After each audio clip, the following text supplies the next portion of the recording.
Hello，大家好，我是 Mori。在进入今天的主题之前呢，我想先带大家来看一下当天会场上超屌的东西。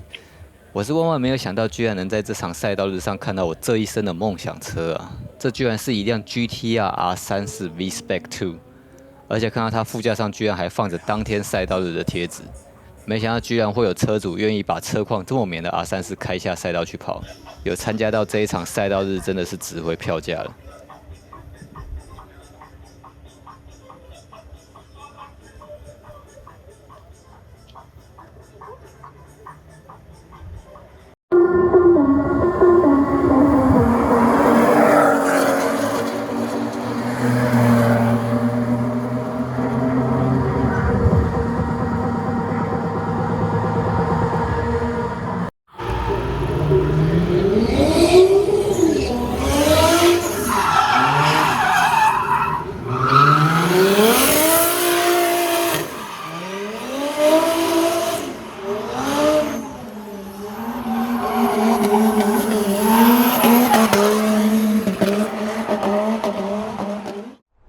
Hello， 大家好，我是 Mori。最近呢，我又跑去下赛道了，然后这也是这台车第二次下赛道。这一次呢是跑这个大鹏湾，然后主办呢是由这个小树Tree Action 所主办的。那每次呢，其实也是只有上次跟这一次啊。每次下大鹏湾之前，真的都会有一些很重大的事情发生，但是现在就是遇到了，所以。好吧，就不提这个了。那其实，在下这次大鹏湾之前呢，我还有下过一次大鹏湾，就是我上一支影片有提到的，我有开我好友杰米王律师的136去大鹏湾跑一节，然后那时候是做出了一个2分08的成绩啊，其实也不错哦。以那台车的车龄跟它装的轮胎的规格来讲，我个人认为已经算 OK 了。不过这一次呢，我用我自己的车子，而且我的马力还比它小哦。我用我自己的车子，居然做出了一个算是令人蛮讶异的成绩啦，至少对我来讲是蛮讶异的哈。那这个成绩呢，甚至坐落在当天啊，全天哦，然后所有组别的排行榜第2哦，至少榜上是有60台车哈，然后60台车，这台车排名在第2，我只能说，这台车真的相当的给力。当天呢，有看到GT3 RS 啊，然后还有法拉利。看起来应该是48 Pista 吧，如果有错的话，我再字幕纠正。然后还有什么 M2 啊之类的，这么多台车，然后这台车居然在榜2，然后后来再去查一下，那台榜1呢是一台 Supra， 那台榜1做了一个1分59的成绩然后呢，我的话呢是做了一个2分02.7多的成绩。所以说，是这台车已经不输超跑了呢？也许只是我自己自我感觉良好而已了。但是反正也算是达成了一个成就了。我是很难相信应该有其他146非 M3哦。当天还有一台146 M3下去跑，不过它应该也没有到那么激烈啊。它最后大概跑个2分10左右吧。对啊，所以说，不输 M3，好不好？不输 M3。那这次想先跟大家简单介绍一下我这次在下去之前呢。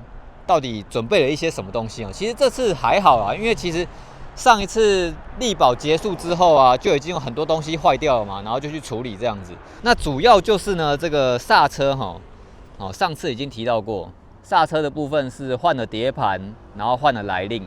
那碟盘的话是桃园战星他们定做的，对，因为我这个规格也比较特殊啦，然后转接座什么都要重做。来令片的部分是用这个 Dixel 的 Type Z 它是金色的。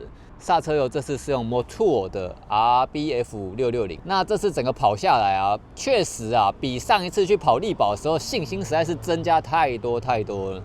只是呢，这个他在跑相当激烈超价连续2-3圈之后啊，确实还是会有过热的情形发生。不过都不会到让你感觉到很危险，需要马上停下来的情况。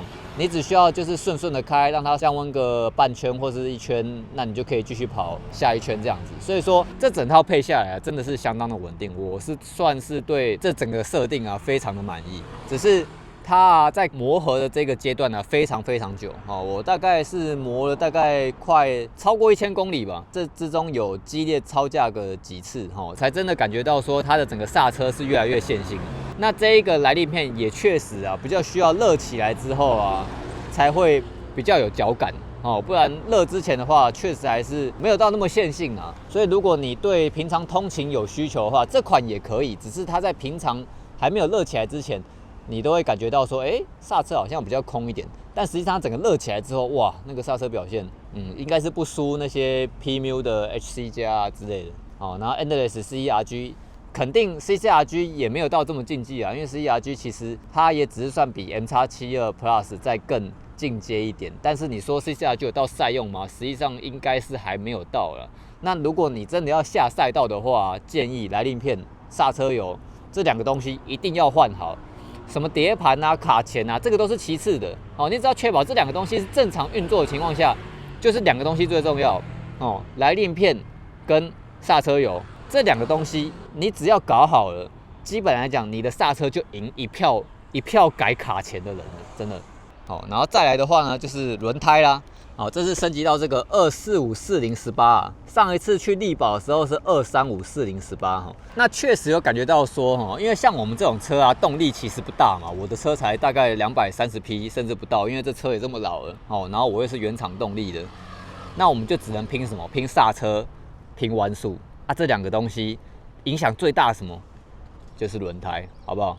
任何东西最重要的就是轮胎。然后我们这次是用 R17RS 嘛，就跟上次一模一样哈。它的抓地力啊是能够比肩一些全热熔的，说真的。只是当然它的耐用性是不可能跟它们能够相并肩的啦。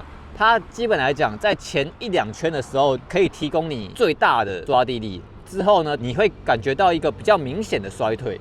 但是它还是能用的，并不是说这样子它就不能用了。所以 R17RS 还有 CRS 这2款胎啊，目前就是你下赛道你想要拼秒数最好的选择。当然，你在用抓地力这么强的轮胎之前呢，你要先考量到你的底盘的耐受程度够不够。像这次呢，因为我的底盘后胆是有强化过的嘛，下面都是强化铁片哈，但是我在上半部分还没有强化过，所以这次后面传来的一些异响啊，其实有点让我担忧。但是这个是好解决的，因为146呢，除了下面的强化之外，上面的强化它其实相对于下面简单很多。它只要把上面的皮割开，把那个你有裂的地方焊回去，然后再上那个强化支架、插把啊，或者说有一些是紧致的，其实基本来讲，你的整台146的后胆就没有什么好太担心的了啦。那顺便提到这个升级轮胎之后啊，会面临到的一个问题就是我的后轮拱会磨到，这个是肯定会磨到的。如果你没有跟我一样去切的话，就肯定会磨到。那我这次呢，有请这个桃园非常有名的钟哥他就是那个五旗钣金，我会贴出来给大家，如果有需要的话可以去找他，他做了很多宽体啊、爆龟啊、帕萨特那些宽体，还有像最近很流行 F81嘛，就是Wagon 版的 F80 M3 嘛。这个呢，他现在也有在做，好像已经做好了，最近已经做好一台了，对。所以其实找他处理，我觉得是非常妥，而且他的收费其实真的哇超划算的。然后他这次就是因为我们的46啊，其实用润的不好润，它非常非常的硬啊，所以46通常都是用切的。它就是把它这里面这个很像水道的东西，但实际上不是的，它不是水道，它原本大概有这么厚吧，原本大概有这么厚，然后把它切到像这样子而已。切了之后呢，就完全没有磨到。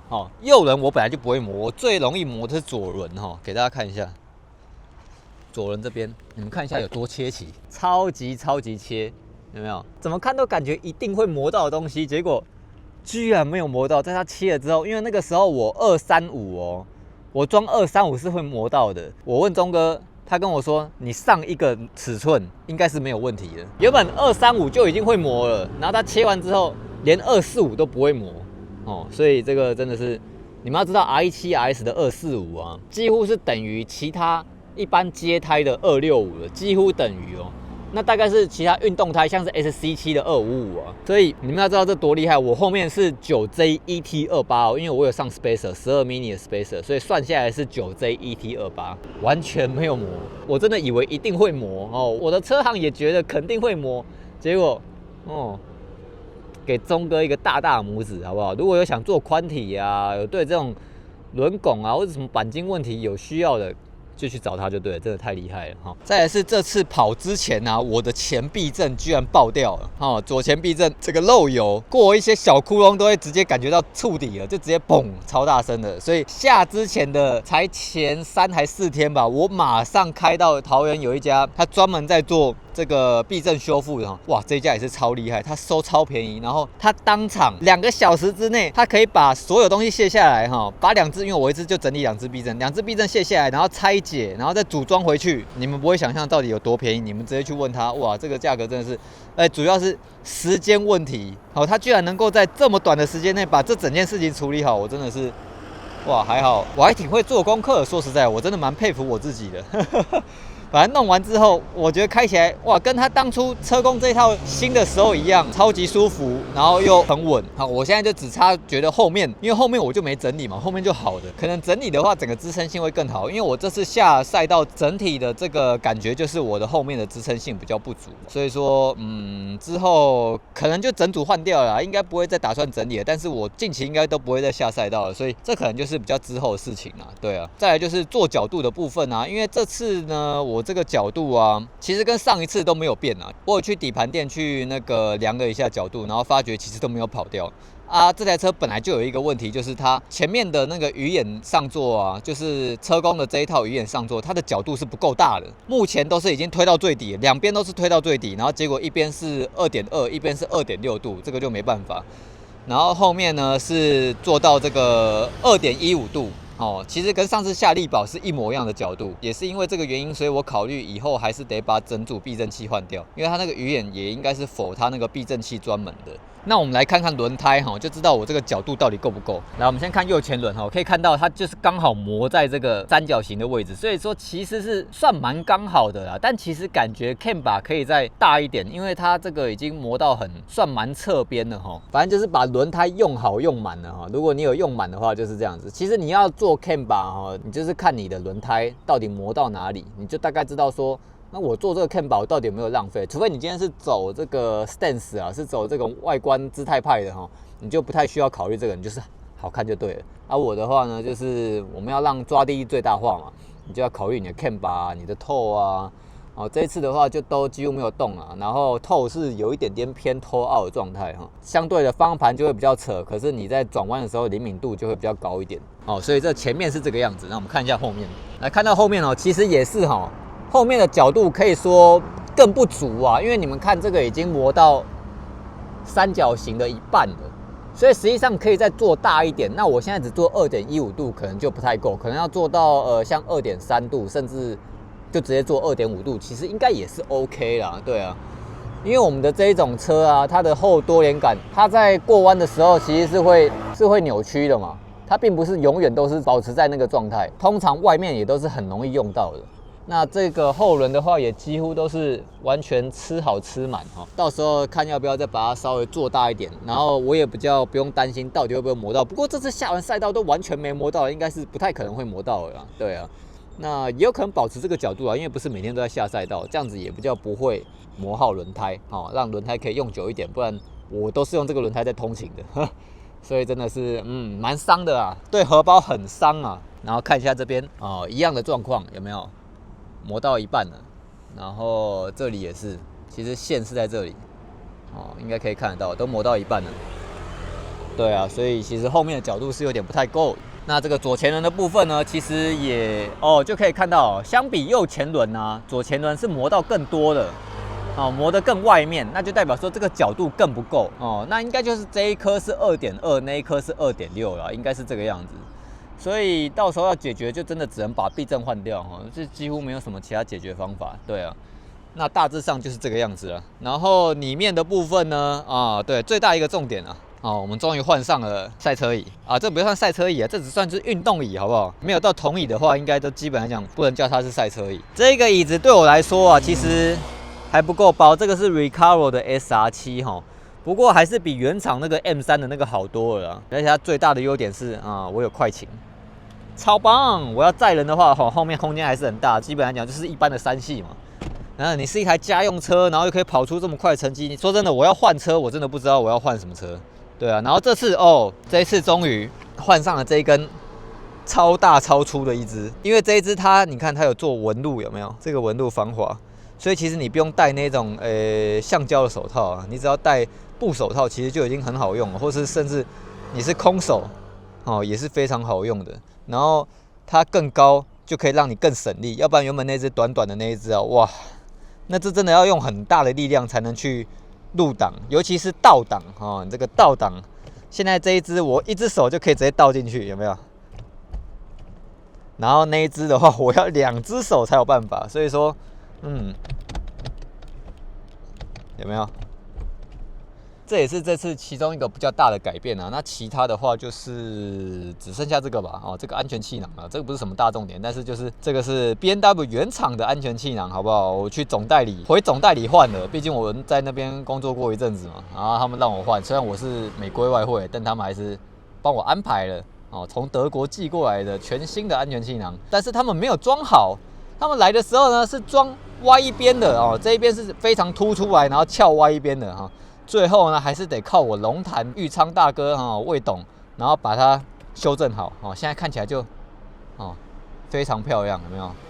跟新车一样，超密合的哦。所以这次呢，大致上就是这个样子啊。电脑啊什么的都跟之前一模一样哦。有兴趣的呢，也可以回去看上次那一支哦，这样就能够对我这台车整个 spec 非常的了解啊。还有一个东西啊，我想起来了，来 pop the hood。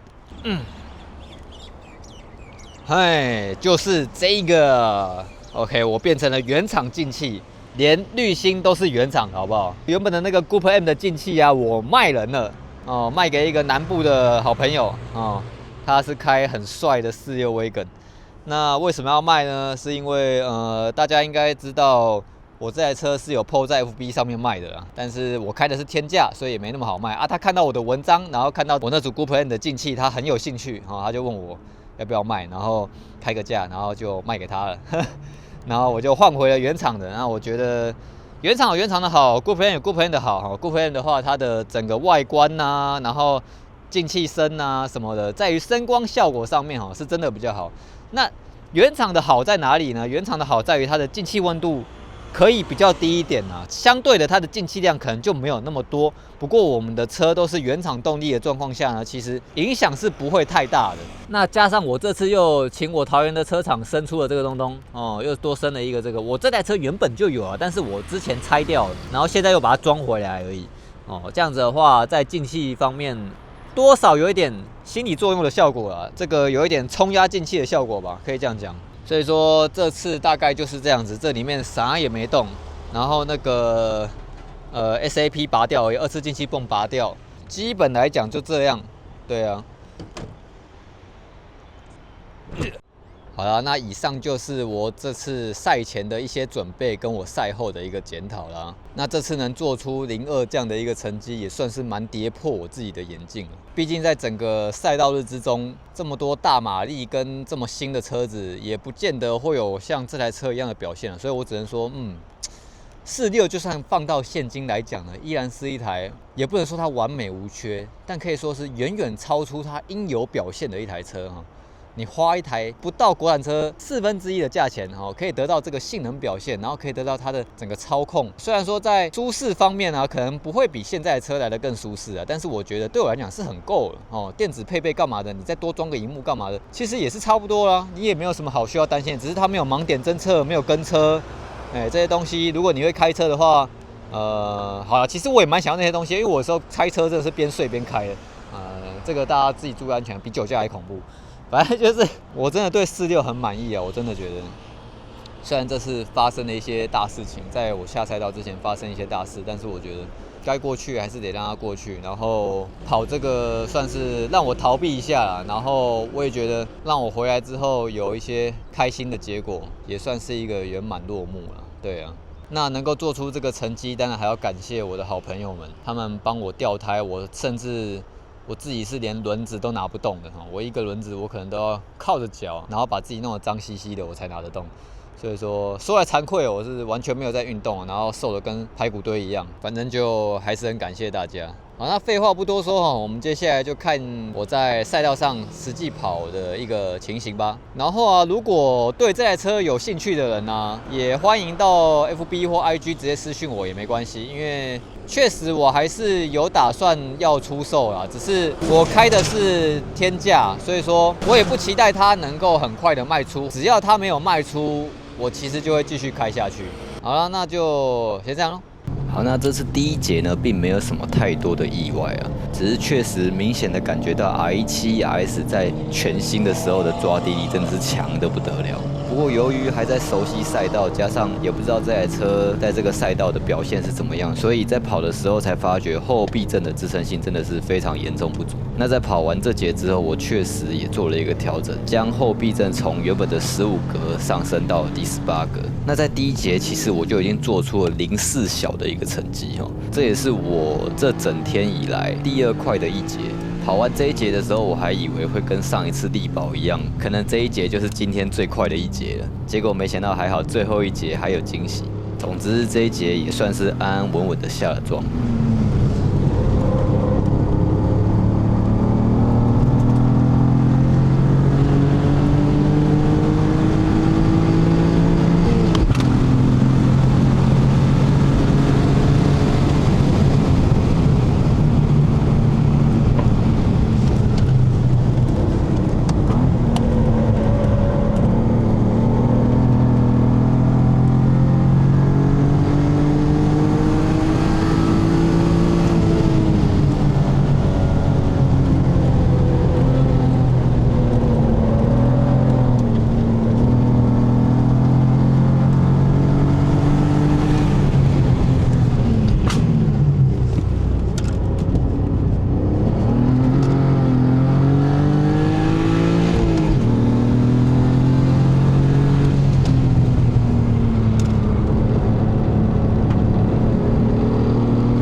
好，那第2节呢，由于有人发生了比较严重的事故，所以说就提早结束了。但是这一节还是看到了小蔡，也就是前面的日食呢，居然在我前面喷火。不过这个时候才知道，原来他的车发生了一些蛮严重的问题，然后他现在应该也还是在为此而苦恼。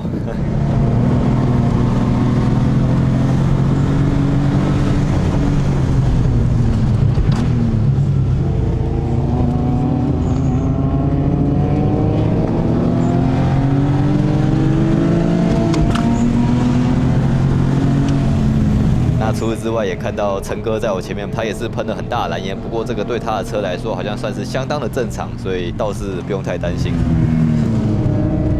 那这里就看到有一台白车已经上墙了，后来呢，吊车就出动了，然后把它吊到场外。不过他们紧急的在场外就把它修复好了，然后之后就以没有钱包感的姿态继续跑完剩下的结束。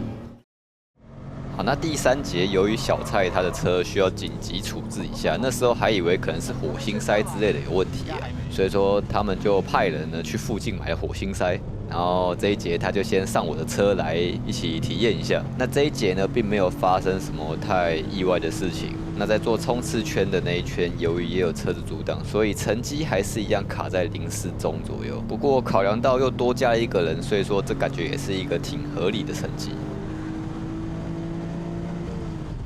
哦，那在第4节呢，就几乎没有在做成绩啦，主要都是在跟其他朋友一起玩。哦，前面追着的是红文的凯瑞拉 S， 然后还有小蔡的日食。那也是在这一节看到了小蔡在3号弯滑掉的画面。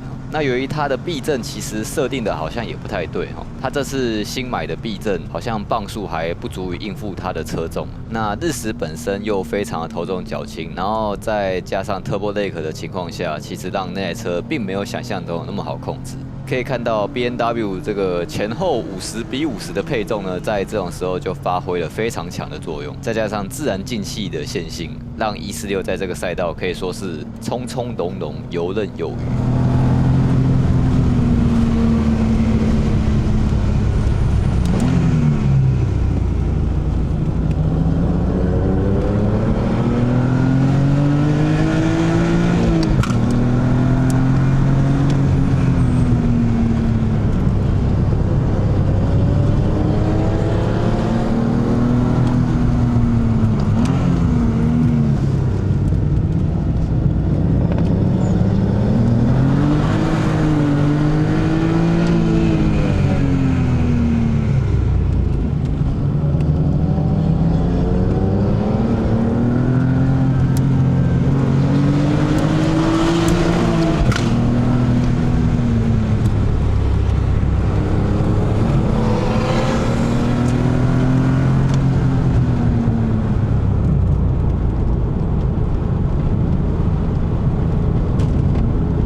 那第5节在下去之前呢，其实我还请了卓哥和陈哥帮我前后吊胎。哦，对了，还有张龙出借的工具。总之感谢他们，要不然的话这一节我可能也做不出这个成绩。好，那一开始呢，是因为其实我比较晚出发，大家其实都已经快要跑到第2圈了。那我一开始就慢慢开，然后刚好看到法拉利就从我后视镜出现了。那我当下就是想要赶快让他先过嘛。然后让他过之后呢，我又有一股想要跟着他的冲动，所以我就跟上去了。那没想到还真的能稍微跟得上哦，只是直线实在是差太多了。但是在弯道上呢，我觉得我算是跟他不相上下哦。不过为了追了他呢，我居然还做出了一个超完美的动力滑胎，就是影片开头的那一段。没想到用一个开放式差速器的146也可以做出这样的动作哦，这也算是当天的一个小惊喜吧。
追着488的这一圈，竟然不是我最快的一圈哈，而是我自己后来又在等了一个完全无车的冲刺圈，认认真真做出来的一圈。不过在最后其实还是有被车挡到，如果我没有被那台车挡到的话，不晓得还会不会再快个0点几秒。总之就是靠着这一圈做出了一个今天最完美的结果。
那以上就是今天影片的全部内容了。